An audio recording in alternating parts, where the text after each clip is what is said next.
दोस्तों, आप सभी का प्रिय क्लासेस में हार्दिक स्वागत, अभिनंदन, वंदन। दोस्तों, आज हम बेसिक चीजों के बारे में जान रहे हैं, लेकिन बेसिक कैसी? ज्योमेट्री की बेसिक, यानी ज्यामिति की बेसिक, और ज्यामिति की बेसिक एकदम जड़ से। और आज के बाद आप दुनिया में कौन सी बुक उठा के देख लेना, मतलब जो अपने वीडियो है उनके बाद, तो आपको किसी भी की भी जरूरत नहीं पड़ेगी इनके सिवा। वो बेसिक मैं आपको दूंगा और आपको चैप्टर आपके पास होगा दोस्तों। इतना मजबूत चैप्टर अपन बना देंगे दोस्तों। एकदम बेसिक से स्टार्ट करेंगे ज्यामिति दोस्तों। सबसे पहले मैं आपको दोस्तों बताना चाहता हूं कि 2D और 3D आकृतियों में डिफरेंट क्या होता है, इनमें अंतर क्या होता है बेटा। बहुत से लोग ये नहीं समझ पाते ये 2D आकृति है क्या 3D आकृति है, यानी 2D मतलब द्विविमीय और 3D मतलब त्रिविमीय। तो दोस्तों, हमको बड़ी मजाक के साथ और हंसी के साथ पढ़ना है टॉपिक, और तभी बेटा हमको ये समझ में आएगा। दोस्तों, अगर 2D और 3D आकृतियों की बात करी जाए तो मैं आपको बोर्ड पर समझाता हूं दोस्तों हमने बताया था 2D आकृति और 3D आकृतियों में अंतर। तो जैसे आयत है, वर्ग है, चतुर्भुज है, त्रिभुज है, ये क्या होती है? 2D आकृतियां कहलाती हैं। अब ये 2D आकृतियां क्यों होती हैं? 2D आकृतियां बेटा इसलिए होती है क्योंकि इनकी ऊंचाई नहीं होती है, यानी हम इन्हें पकड़ नहीं सकते इस प्रकार से। जैसे ये मैंने कहा आपसे कि आयत है, ये आयत बना हुआ है, ये पूरा बोर्ड आयत है, आप उसको पकड़ना बीच में पकड़ सकते हो क्या? नहीं पकड़ सकते हो बेटा, नहीं पकड़ सकते। ये क्या कौन सी आकृति हो जाएगी? यानी 2D आकृति। इसे पकड़ के दिखाओ, नहीं पकड़ सकते। इसी प्रकार से हम इनमें से किसी को भी नहीं पकड़ सकते, यानी इनकी ऊंचाई नहीं होती है। और जिसकी ऊंचाई नहीं होगी उसे कौन सी आकृति होती है? फिर 2D आकृति कहलाता है। अगर 3D आकृति की बात करी जाए तो इस प्रकार से देखना, जो बेलर बना हुआ है, तो इसकी क्या है? ऊंचाई है, लंबाई है, मोटाई है, सब कुछ रहता है। हम इस प्रकार से बेलन है, मान समझ ये बेलन है तो हम इसको पकड़ सकते हैं, इसकी ऊंचाई होती है दोस्त। तो ये क्या कहलाएगा हमारा? यानी 3D आकृति में आ जाएगा। ठीक है, जैसे शंकु है तो शंकु किसमें पहुंच जाएगा? हमारा 3D आकृति में पहुंच जाएगा। घन घना सबकी ऊंचाई मोटाई होती है। ठीक है, इस प्रकार से हमको इस प्रकार से पकड़ ले जाएंगे। अब आयताकार है, वर्गाकार है, कोई क्षेत्रीय तो होता है तो हम इनको लेकर पकड़ सकते हैं। इसलिए क्या कहते हैं हम? ये वाली आकृति जो होती है, ये 2D होती है, इस साइड की कौन सी हो जाएगी बेटा? अपनी 3D आकृति होती है दोस्तों। हमने 2D और 3D आकृतियों में अंतर पढ़ा बेटा। अब हम पढ़ते हैं, आगे चलते हैं दोस्त। बेटा जैसे मैंने कहा इसमें बिंदु, बिंदु किसे कहते हैं? यानी वो बिंदु है,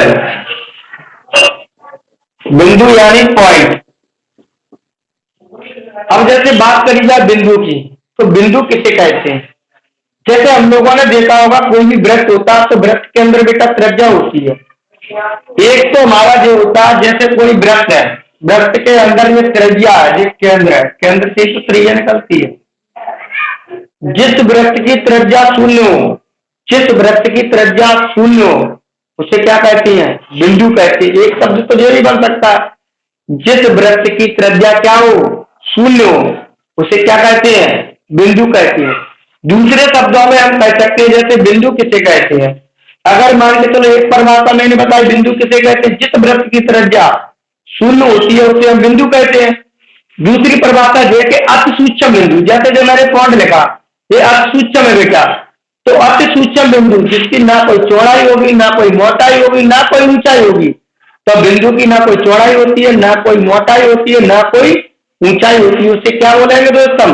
उसे बोलेंगे बिंदु। जैसे जी लाता कहते, जैसे लेखनी के द्वारा, जैसे मैंने ये मार्कर है, मार्कर को मैंने ऐसे रखा है, तो ये क्या प्राप्त हुआ? हमें बिंदु प्राप्त हुआ। जैसे किसी लेखनी को दबाने पर, यानी कलम को दबाने पर जो हमें पॉइंट प्राप्त होता है, जो उसे हम क्या कहते हैं? बिंदु कहते हैं। तो रेखाखंड, रेखाखंड मैंने आपको बताया, हम बिल्कुल छोटी छोटी बातों पर डिस्कशन कर रहे हैं। जैसे रेखाखंड किसे कहते हैं दोस्त? तो रेखाखंड क्या होता है बेटा?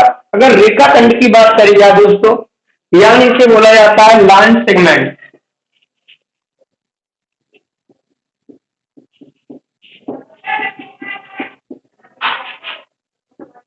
लाइन सेगमेंट इंग्लिश में से क्या बोला जाएगा? रेखाखंड को लाइन सेगमेंट। तो दोस्तों मैंने आपको बिंदु के बारे में पढ़ाया था अभी। तो रेखाखंड किसे कहते हैं, मेरा आपसे प्रश्न ये है। तो रेखाखंड क्या होता है, हमने कई बार पढ़ा है। जब हम रचना करते तो रेखाखंड, रेखा, ठीक है, किरण, ये किस प्रकार की चीज है। तो अगर रेखाखंड की बात करी जाए तो मैंने आपको बताया था अभी बिंदु। तो बेटा अगर एक और जो दो बिंदु है तो इन दोनों की दूरी आपको पता होगी, निश्चित होगी, इसे हम नाप सकते हैं। अगर दो बिंदुओं की दूरी निश्चित होती है, दो बिंदु अगर सीमा तक हैं, इन्हें हम नाप सकते हैं। इनके दोनों अंतिम बिंदु होते हैं, यानी लास्ट वाले दोनों बिंदु होते हैं, वो क्या कहलाता है, रेखाखंड कहलाएगा। जैसे हमने यहां से प्रारंभ किया, जैसे मान के चलो हमारी कोचिंग चलती है कहाँ, नारायण विहार में भोले के मंदिर पर। तो हमने नारायण विहार से गए कहां पर, हजीरा। तो ये हमारा एक पॉइंट था, यहाँ से हम कहा पहुंचे, हजीरा पहुंचे। तो ये वाला बिंदु, ये वाले बिंदु, यहाँ से दोनों के जो बीच की दूरी होगी बेटा, यही हमारा रेखाखंड होता है।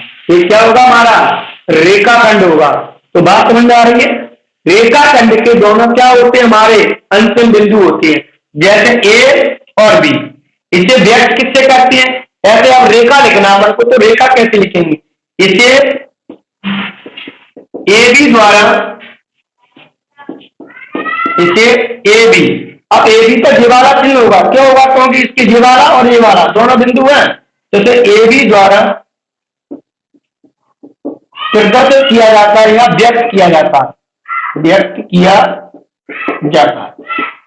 बेटा ये हमारी लाइन सेगमेंट होती है। तो रेखाखंड किसे कहते हैं, लाइन सेगमेंट किसे कहते हैं, मैंने आपको बताया इसके दो अंतिम बिंदु यानी दो लास्ट वाले जो पॉइंट होते हैं, इनके बीच की दूरी यानी यहां से जहां तक जो होता है उसे हम क्या कहते हैं, रेखाखंड कहते हैं। इसे ए बी द्वारा प्रदर्शित किया जाता है या व्यक्त किया जाता है। तो बेटा आपको रेखाखंड समझ में आया। दूसरी बात, अगर बात करी जाए तो रेखाखंड में भी तो दो बिंदुओं से होकर केवल एक ही रेखाखंड खींचा जा सकता है। दो बिंदुओं से होकर केवल एक ही रेखाखंड खींचा जा सकता है।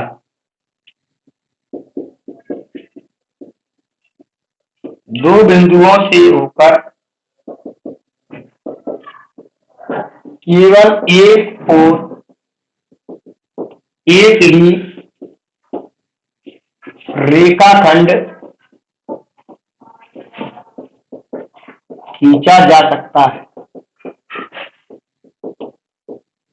नोट में तो दोस्तों रेखाखंड समझ में आया हमें। रेखाखंड के दो बिंदु क्या होते हैं, निश्चित होते हैं। अब हम पढ़ते हैं रेखाखंड के बाद क्या है, किरण यानी रे।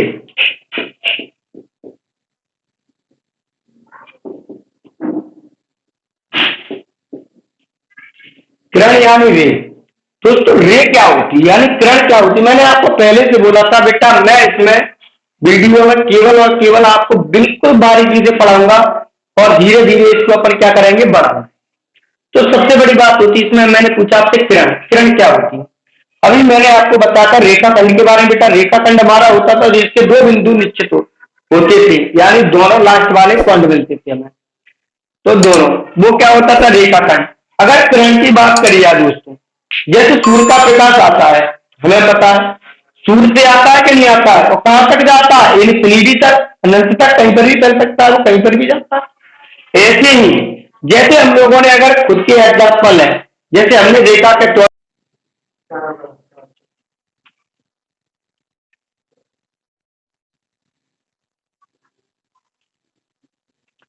तो क्या होता है बेटा, जैसे हमारी क्या होती है, टॉर्च होती है। तो टॉर्च का एक सिरा तो हमें पता है, हमारे पास एक बिंदु उसका निश्चित है, दूसरा बिंदु निश्चित है क्या, नहीं है, क्योंकि उसका प्रकाश कहां तक जाता है, इन्फिनिटी तक। तो किरण क्या होगी हमारी, यानी रे क्या होगी। तो किरण बेटा वो होती है जिसका एक सिरा निश्चित होता है और दूसरा सिरा हमारा कहां तक जाएगा, इन्फिनिटी तक चला जाएगा, यानी अनंत तक चला जाता है, फाइनाइट तक चला जाएगा। वो क्या होगी, हमारी किरण होगी। जैसे ये हमारा एक बिंदु है, यहां से हम चले, ये इन्फिनिटी तक जा रहा है। अगर ये कहां तक जाएगा, अनंत तक जाएगा, ये इन्फिनिटी का चिन्ह होता है, फाइनाइट। तो दोस्तों इसका किरण की अगर बात करी जाए तो किरण का एक सिरा निश्चित होता है, दूसरा सिरा कहां तक जाता है, अनंत तक चला जाता है। तो इसका एक बिंदु तो निश्चित है ए, और दूसरा बिंदु बी निश्चित नहीं है, ये कहां तक जा रहा है, अनंत तक जा रहा है। तो किरण का एक सिरा निश्चित होता है और दूसरा सिरा कहां तक जाता है, अनंत तक जाता है। तो किरण का एक सिरा निश्चित होता है,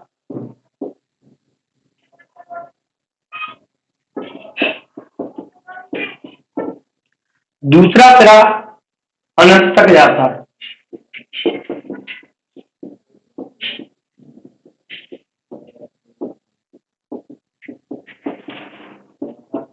अगर बात करी जाए तो जैसे मैंने आपको अभी बताया था रेखा खंड, लाइन सेगमेंट, तो रेखा जो खंड था उसमें हमारे दोनों बिंदु आ रहे थे, और दोनों बिंदुओं को मैंने आपको बताया था ये किससे व्यक्त करते। तो ये वाले जो बिंदु है जैसे ए और बी, तो बी वाला बिंदु तक अनंत तक जा रहा है ना, तो ऐसे इसको किससे प्रदर्शित करते हैं, इसे ए बी पर ये तीर का निशान लग जाता है इस प्रकार से, ठीक है। अगर ये वाला बिंदु निश्चित है तो बी तक ही तो जा रहा है, तो बी कहां तक जाएगा, इन्फिनिटी तक जाएगा, यानी अनंत तक। तो इसे इस चिन्ह से क्या करते हैं, प्रदर्शित करते हैं, प्रदर्शित करते हैं या व्यक्त करते हैं, एक ही बात होती है। तो बेटा ये हमारा होता है क्या, किरण यानी रे। अगर बात करी जाए किरण के बाद तो मैं आपको बताऊंगा रेखा। अब रेखा क्या होती है, हमने पढ़ा था पॉइंट यानी बिंदु, फिर उसके बाद पढ़ा था रेखाखंड, रेखाखंड के बाद हमने पढ़ा बेटा किरण। अब हमारा क्या है, किरण। रेखा, रेखा मतलब होता है लाइन, रेखा यानी लाइन, लाइन। लाइन क्या है बेटा, रेखा किसे कहते हैं, लाइन किसे कहते हैं। तो दोस्तों रेखा क्या होती है, जैसे मैंने अभी आपको बताया था रेखाखंड। देखो इसमें रेखाखंड में बार बार क्यों कह रहा हूं, क्योंकि देख पहले सबसे पहली बात थी बिंदु, और बिंदु अगर दो बिंदु निश्चित हो गए थे तो हमारी क्या बन गई थी, रेखाखंड बन गया था। अब इसी प्रकार से हमने कहा था एक बिंदु निश्चित था, दूसरा इन्फिनिटी तक जा रहा था, एक बिंदु निश्चित था और दूसरा बिंदु कहां तक जा रहा था, इन्फिनिटी तक जा रहा था, तो वो थी हमारी किरण यानी रे। तो बेटा यहीं से रेखाखंड की, रेखाखंड से क्या लाइन है, जैसे एक बिंदु जे है, एक बिंदु जे है, अगर ये दोनों बिंदु कहां तक पहुंच जाएं, अनंत तक चले जाएं, अनंत तक दोनों बिंदु दोनों साइड बढ़ेंगे। ऐसा नहीं है कि एक साइड ही, जैसे मैंने तुम्हें बताया था अभी उसमें, जैसे हम बात कर रहे थे इसमें किरण में, तो किरण में एक बिंदु हमारे हाथ में था, यानी टॉर्च, मैंने जैसे आपको एग्जांपल दिया था, तो टॉर्च का एक बिंदु तो अपने हाथ में, अपने यहाँ से स्टार्ट हुआ था, तो इसका एक बिंदु निश्चित था, लेकिन दूसरा बिंदु निश्चित नहीं था, अपरिभाषित था, इन्फिनिटी तक जा रहा था।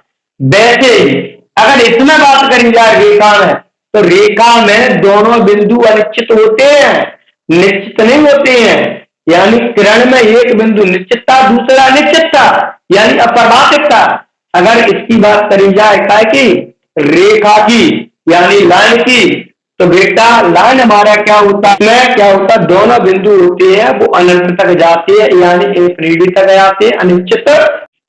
तो दोस्तों मैंने आपको बताया था रेखा, रेखा किसे कहते हैं, यानी इसके दोनों बिंदु कहां तक जाएं, अनंत तक जाएं, यानी अनिश्चित हो जाते हैं, उसी को हम क्या कहेंगे, रेखा कहेंगे। तो रेखा ऐसे प्रदर्शित करते हैं, इसे ये भी लिखा।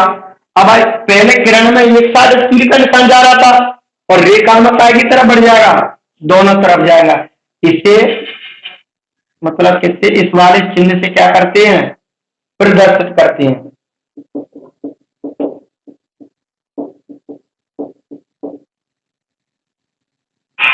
तो दोस्तों कल मैं आपको पढ़ाऊंगा रेखाखंड के प्रकार, टाइप्स ऑफ लाइन। ठीक है दोस्तों, आज का हमारा वीडियो यहीं पर समाप्त होता है। जय हिंद, जय भारत, कल फिर मिलते हैं।